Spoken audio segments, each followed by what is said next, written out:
출애굽기 말씀을 보겠습니다.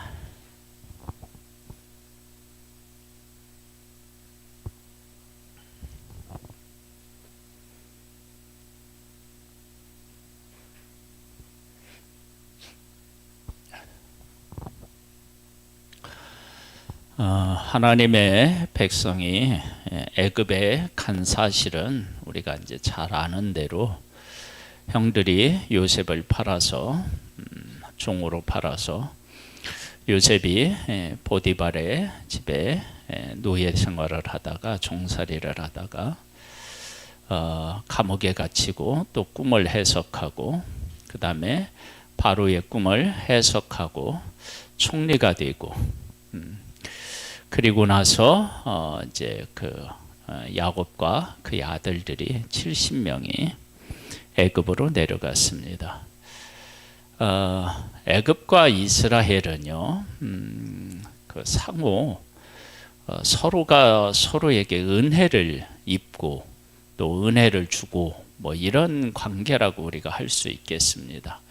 그러니까 애굽에서 요셉이 총리가 되었는데 그가 꿈을 해석함으로 말미암아 그 흉년에서 그 강대국으로 이렇게 변하는 모습을 보게 되고요.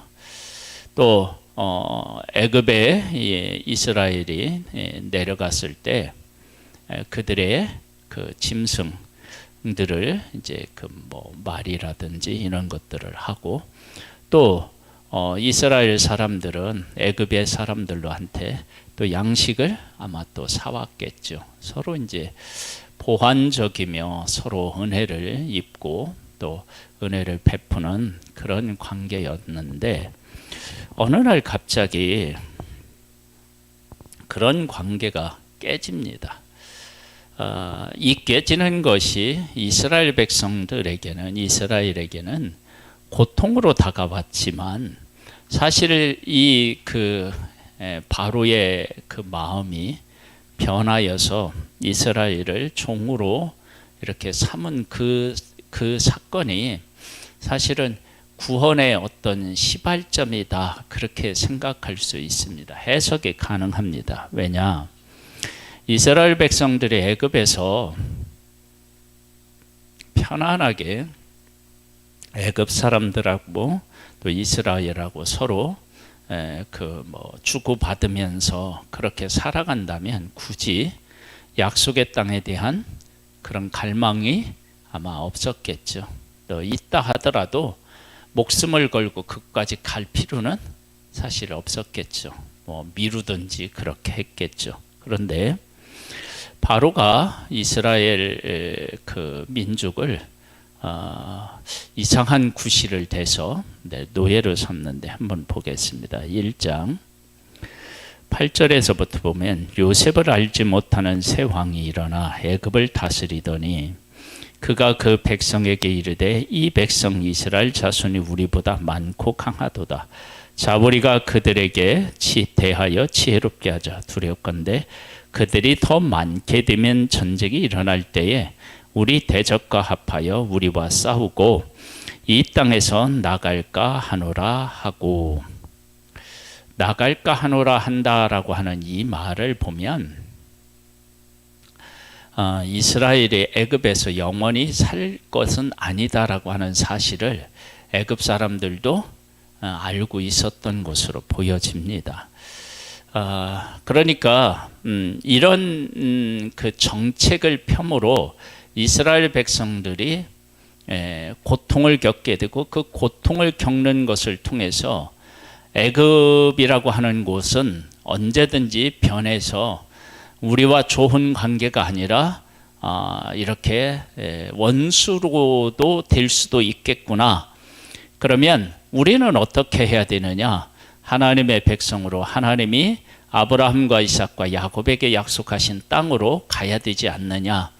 아마 그런 생각들을 하게 되었겠죠. 그러니까 우리들이 이제 신앙생활을 하는 우리들에게도 어떤 사람하고 관계가 참 좋았는데 어느 날 별것도 아닌 것 가지고 아니 그렇게 생각할 이유가 없는데, 그리고 그렇게 생각했던 사람도 아닌데 어느 날 그 사람이 돌변을 해서 나에 대해서 공격적으로 나온다. 그러면 어쩌면 하나님께서 이 관계를 그냥 좋은 친구와의 관계, 좋은 뭐 이렇게 친척과의 관계, 그것을 뛰어넘어서 영적인 곳으로 들어가라고 하나님이 어떤 그 계시라고 해야 되나요? 사인을 주신다.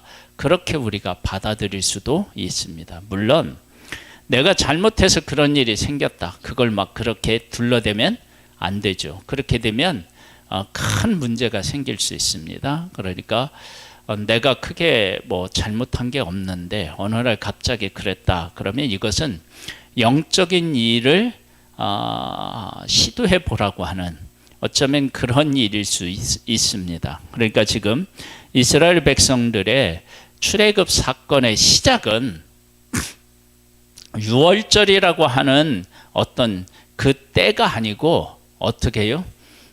바로가 이스라엘을 종으로 이렇게 삼는 그 시점부터 하나님의 구원은 시작되었다. 그렇게 우리가 볼 수 있습니다. 왜냐하면 하나님께서는 우리가 이제 말씀을 나눈 것처럼 하나님께서는 하나님의 일을 하실 때 동의를 구한다고요. 그냥 막 우격다짐으로 뭐 이렇게 세뇌시키듯이 그렇게 해가지고 하나님의 일을 하시는 것이 아니라 동의를 하게 하시는 거예요. 그러면 하나님의 백성들이 먼저 어떤 마음을 가져야 되느냐? 애굽은 우리가 영원히 살 곳이 아니고, 그리고 우리가 가야 할 곳은 아브람과 이삭과 야곱에게 약속하신 그 젖과 꿀이 흐르는 땅, 그 땅으로 우리가 가야 된다라고 하는 인식부터 해야 구원이 시작되겠죠. 그러니까 이제 그런 일들이 이제 시작된 것입니다. 그런 그 일들이 하나님이 시작되고 난 후에 2장으로 넘어가면 레위 가족 중 한 사람이 가서 레위 여자에게 장가들어 그 여자가 임신하여 아들을 낳으니 그가 잘생긴 것을 보고 석 달 동안 그를 숨겼으나, 이때 하나님께서는 그 모세를 태어나게 하시고 이 모세를 통해서 하나님의 백성을 구원할 계획을 세우셨죠. 모세가 낳고 이스라엘 앞에 다시 와서 구원을 하려고 할 때, 사명을 받고 왔을 때가 80년이 지난 때예요. 그러면 이스라엘 백성들은 그 80년 동안에 어떤 일이 있었을까 우리가 이제 짐작해 보는 거예요. 두 가지 마음이 아마 공존했을 가능성이 있어요. 하나는 뭐냐면, 우리를 하나님이 언제 구원해 주시나, 그런 마음이요. 그런 마음이 있을 것이고, 또 하나는 우리가 어떻게 여기서 빠져나갈 수 있을까? 그 불가능하다. 아마 그 하나님께 언제 구원해 주시나라고 하는 소망도 있었겠지만, 현실적으로는 어떻게 해요?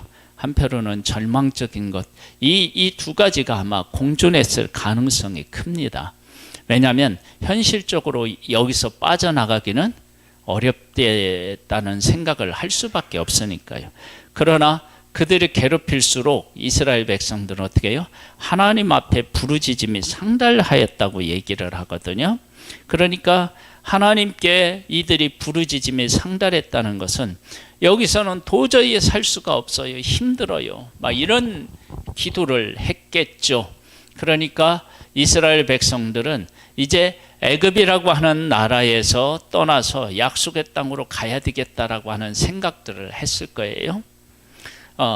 그래서 이스라엘 백성들이 하나님의 약속에 대한 변화, 마음이 어디에서부터 오느냐면 고통으로부터 오는 것입니다. 신분이 추락했을 때부터 그들이 오는 것입니다. 그러니까 이것은 우리들이 신앙생활을 하면서도 잘 되새겨 봐야 되는 것 중에 하나가, 우리가 어떤 일들을 만나게 되는데 그 일을 만났을 때 하나님께서 나에게 특별히 잘못한 것도 없는데 어려움을 주신다든지, 사람이 나를 힘들게 한다든지, 오해를 한다든지, 이런 일들을 통해서 하나님은 영적으로 나 자신을 돌아보고 영적으로 내가 지금 무엇을 소망해야 되는지에 대해서 제대로 인식하지 못하고 살았을 때 하나님께서는 나를 새롭게 하기 위해서 그런 일들을 하나님이 하실 수도 있습니다. 그래서 이제 3장으로 가보면 그 하나님께서 모세를 부르셔요. 모세가 이제 이스라엘을 이렇게 구해보겠다고 하다가 도망갔다가 이제 부르시는 거예요. 부르실 때 가시떨기에서 이렇게 부르시잖아요. 그 부르실 때 떨기나무에서 부르시는데요. 그게 타지 아니에요. 그러니까 떨기나무를 그 재료로 해서 불이 붙은 것이 아니었다라고 하는 거예요. 그러니까 이것은 나중에 어떤 것하고 연결이 되냐면 모세의 힘과 능력으로 이스라엘을 이끌어내는 것이 아니라 하나님의 전적인 은혜로 이끌어내신다라고 하는 어떤 상징적인 것들을 우리가 볼 수 있어요. 그러면서 하나님께서는 이스라엘 백성들의 부르짖음을 보고 어떻게 생각하셨느냐 그러면요 3장 6절에서 보면요 또 이르시되 나는 네 조상의 하나님이니 아브라함의 하나님 이삭의 하나님 야곱의 하나님이라. 모세가 하나님 배웠기를 두려워하여 얼굴을 가리매 여호와께서 이르시되 내가 애굽에 있는 내 백성의 고통을 분명히 보고 그들이 그들의 감독자로 말미암아 부르짖음을 듣고 그 근심을 알고 내가 내려가서 그들을 애굽인의 손에서 건져내고 그들을 그 땅에서 인도하여 아름답고 광대한 땅 젖과 꿀이 흐르는 땅 곧 가나안 족속 헷 족속 아모리 족속 브리스 족속 히이 족속 여보스 족속의 지방에 데려가려 하노라. 그러면서 하나님께서 약속에 대한 말씀을 하십니다. 그 얘기는 하나님께서 이 백성들을 지금 뭐 하고 계시느냐 그러면 일깨우고 계시다. 약속을 향하여 그들의 마음이 열리도록 일깨우고 계시다라고 하는 사실을 알 수 있습니다. 그래서 이제 모세를 불러서 그 사명을 이렇게 주려고 하는데 모세는 어떻게 해요? 못 간다고 얘기해요. 왜 못 가느냐? 내가 말을 제대로 못해서 못 간다. 그렇게 얘기해요. 그런데 사실은 모세가 말을 못해서 못 간다고 하지만 실제적으로 말을 못해서 못 간다고 했겠어요? 가기 싫었겠죠. 그러니까 우리는 하기 싫으면 어떻게 해요? 핑계를 댑니다. 핑계. 근데 그 핑계가 한편으로는 맞는 것 같은데 그러나 하나님은 그 핑계로 하나님이 우리에게 하시고자 하는 것을 이렇게 뭐냐면은 하나님이 하시고자 하는 일을 핑계댄다고 도망가서 안 할 수가 없습니다. 하나님께서는 모세를 끝까지 어떻게 해요? 가도록 이렇게 만들고 모세가 말 못한다니까 아론을 붙여주어서 가게 합니다. 뭐라고 얘기하느냐 5장으로 가보면 이렇게 나와요. 그 후에 모세와 아론이 바로에게 가서 이르되 이스라엘의 하나님 여호와께서 이렇게 말씀하시기를 내 백성을 보내라. 그러면 그들이 광야에서 내 앞에 절기를 지킬 것이니라 하셨나이다. 하나님께서는 이스라엘을 뭘로 알고 계셨느냐면 백성으로 알았어요. 이게 이제 참 의미가 있어요. 애굽 사람들은 같은 그 애굽 땅에서 살고 있는 서로가 은혜를 베풀고 서로에게 필요한 존재로 알았다가 하루아침에 애굽 사람들은 어떻게 했어요? 변했어요, 마음이. 그런데 하나님께서는 아브라함을 부르고 이삭을 선택하고 그 약속이 야곱에게로 갔고 그 다음에 이렇게 이제 쭉 후손들에게 이어졌는데 하나님의 마음은 여전히 하나님의 백성을 하나님의 백성으로 어떻게 해요? 이렇게 품고 계셨다. 그러니까 사람은 변해요.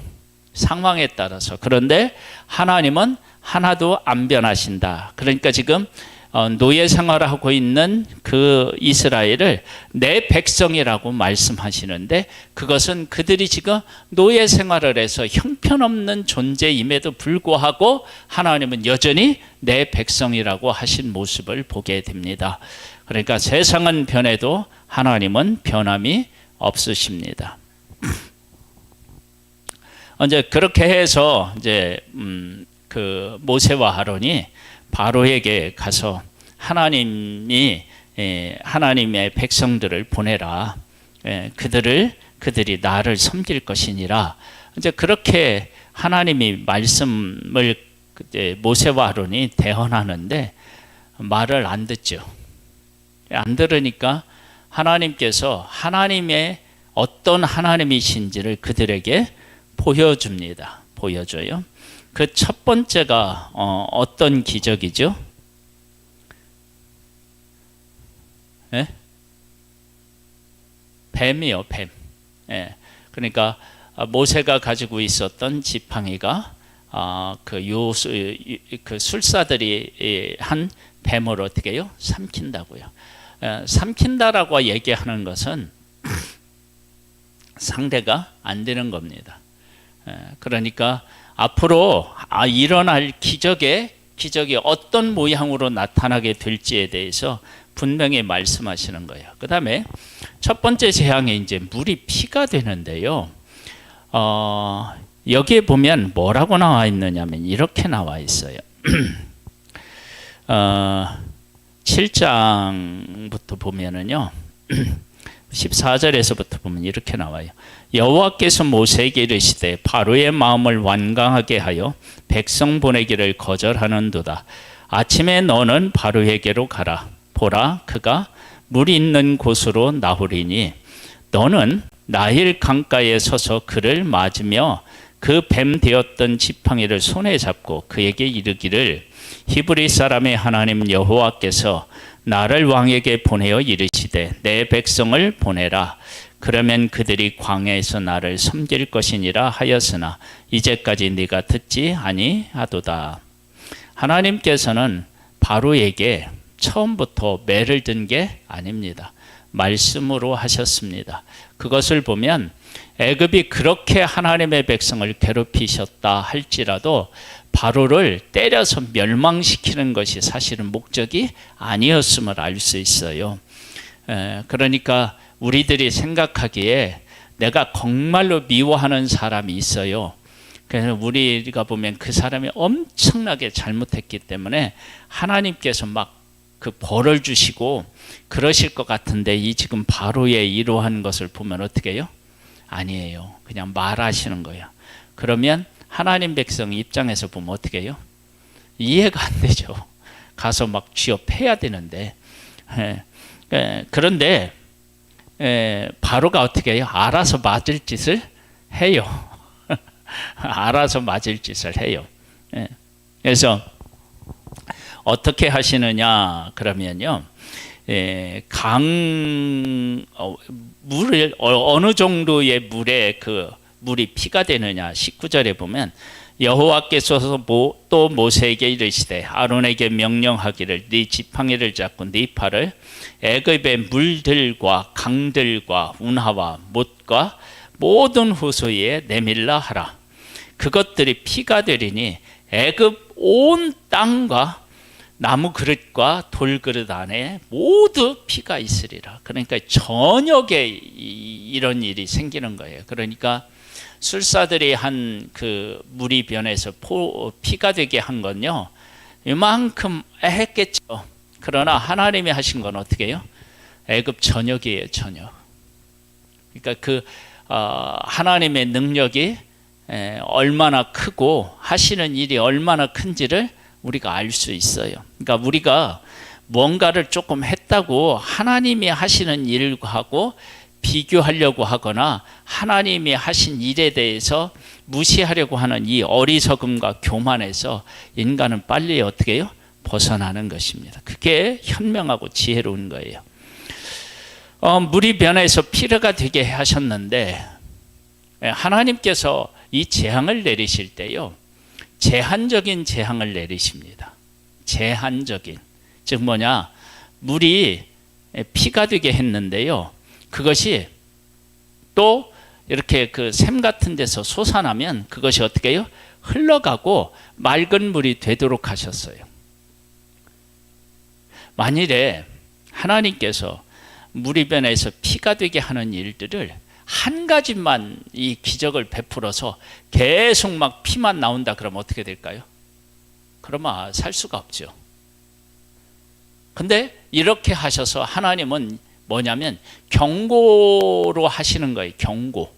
그러니 이 경고를 듣고도 하나님을 깨닫지 못하고 고집을 부리면 어떻게 해요? 또다시 경고가 생겨요. 두 번째는 뭐냐면 개구리입니다. 개구리. 하나님께서는 이 우주 만물을 다 만드셨는데 모든 자연의 질서는 각 객체수마다 각 그 종류들마다 개체수가 어떻게 해요? 정해져 있어요. 그거보다 많으면 어떻게 해요? 그것은 재앙이 되는 거예요. 재앙. 그러니까 개구리가요 알을 진짜 많이 낳거든요. 엄청 많이 낳아요. 그런데 개구리도 어떻게 해요? 제한적이에요. 이런 물고기 같은 경우도요. 그 수가 많이 늘어나면 암수가 바뀐다나 이래 가지고 수를 조절을 한다는 거예요. 조절. 그러니까 이게 참 하나님이 하시는 일은 신비롭죠. 근데 지금 개구리가 어떻게 되느냐? 물에서 살아야 되는데 육지로 어떻게 해요? 다 올라오고 그 개체수가 이루 헤아릴 수 없을 만큼 많아지는 거예요. 그게 어떻게 삽니까? 모든 막 그릇이라든지 이런 것이 다 올라오는데 이들이 잠을 제대로 잤겠어요? 예? 잠자고 있는데 막 개구리가 와서 막 얼굴에다 막 하고 밥은 제대로 먹었겠어요? 그러니까 하나님의 말씀을 듣지 않으면 너의 삶이 고통스러울 수밖에 없다라고 하는 것을 보여주신 거예요. 그 다음에 세 번째는 뭐냐면 티끌이 변화해서 이가 되는 거예요. 티끌은 티끌로 있어야 되죠. 그런데 티끌이 이가 되는 거예요. 티끌이 세상에 얼마나 많습니까? 바람 한번 불어보면은요, 그쵸? 그 많은 티끌들이 헤아릴 수 없는 티끌들이 이가 되어서 사람의 미나 막 짐승의 몸에 달라붙는 거예요. 여러분이 끔찍했을 거예요, 아마요. 그렇죠? 그러니까 하나님의 명령을 지키지 않으면 끔찍한 일들이 벌어지는 거예요. 그 다음에 이제 네 번째는 뭐예요? 파리요, 파리. 파리로 말미암아서 애굽 땅이 어떻게 됐다고요? 황폐하게 되었대요. 황폐. 여러분 우리가 메뚜기로 인해서는 황폐하게 된다는 얘기는 들어봤지만 파리로 인해서 황폐하게 된다는 얘기는 못 들어봤는데 사실은 파리가 모든 것들을 다 덮으면요 그것도 황폐해야 되는 거죠. 이때 이렇게 많았을 때요 밥 먹으러 가려면 밥 먹으려고 입 벌리면 입으로 막 파리대가 들어갔을지도 몰라요. 안 그렇겠어요? 그러니까 지금 하나님께서는 하나님 되심을 그 백성들에게 알려있고 또 애굽 사람에게도 알려요. 그러면 이렇게 되었을 때 이들이 하나님의 백성을 보내면 되는데 어떻게 해요? 안 보낸다고요. 안 보내요. 그러면 이런 일들이 있는데도 안 보낸다. 첫 번째, 두 번째, 세 번째, 네 번째 안 보내. 그러면 이스라엘 백성들은 이런 일을 겪을 때 어떤 생각을 했어야 할까요? 믿음을 가지고 있으면 어떤 생각을 했을까요? 하나님께서 정말 하나님이시고 저 하나님이 우리를 구원하시려나 보다. 그 믿음을 안 가지면요. 하나님이 기적을 베풀면 뭐해. 바로의 마음에 꿈쩍도 안 왔는데. 이런 생각을 할 수도 있단 말이에요. 그러면 우리들 가운데 믿음이 있는 사람이다. 그러면 하나님이 오셔서 일하시는구나. 그렇게 우리가 긍정적으로 고백하지만 믿음이 없으면 어떻게 해요? 그런 일이 생기면 뭐해. 아무 일도 안 생기는데. 그렇게 할 수도 있다는 것입니다. 하나님께서는 하나님의 백성을 여전히 하나님의 백성으로 어떻게 해요? 생각하고 계시고요.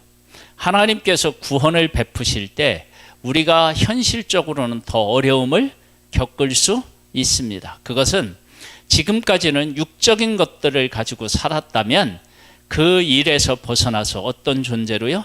영적인 존재로, 즉 먹고 사는 문제를 가지고 평안을 누리면서 살아가는 것들을 최고의 가치로 여겼다면 이제는 어떻게 해요?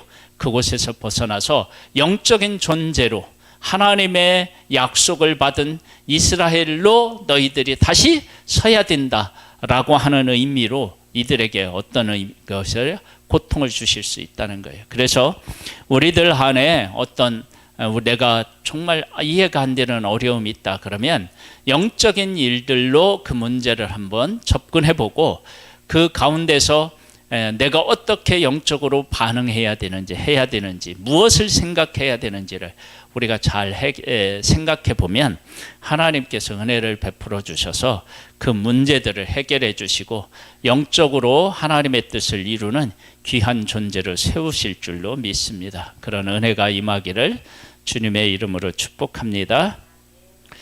하나님 아버지 감사합니다. 우리를 사랑해 주셔서 감사합니다.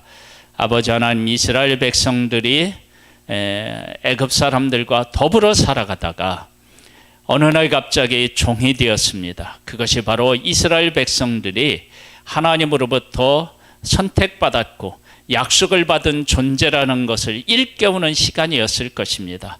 하나님 아버지, 우리에게 은혜를 베풀어 주셔서 내가 어떤 존재인지 무엇을 해야 하는 존재인지를 깨우쳐 주시고 그것을 향하여 나아갈 수 있도록 우리를 붙잡아 주시고 이끌어 주옵소서. 오늘도 함께 해주시는 하나님을 찬양하고 예수님의 이름으로 기도드립니다. 아멘. 하늘에 계신 우리 아버지여, 이름이 거룩히 여김을 받으시오며 나라에 임하옵시며 뜻이 하늘에서 이룬 것 같이 땅에서도 이루어지리이다. 오늘날 우리에게 일용할 양식을 주옵시고 우리가 우리에게 죄 지은 자를 사하여 준 것 같이 우리 죄를 사하여 주옵시고 우리를 시험에 들게 하지 마옵시고 다만 악에서 구하옵소서. 대개 나라와 권세와 영광이 아버지께 영원히 있사옵나이다. 아멘.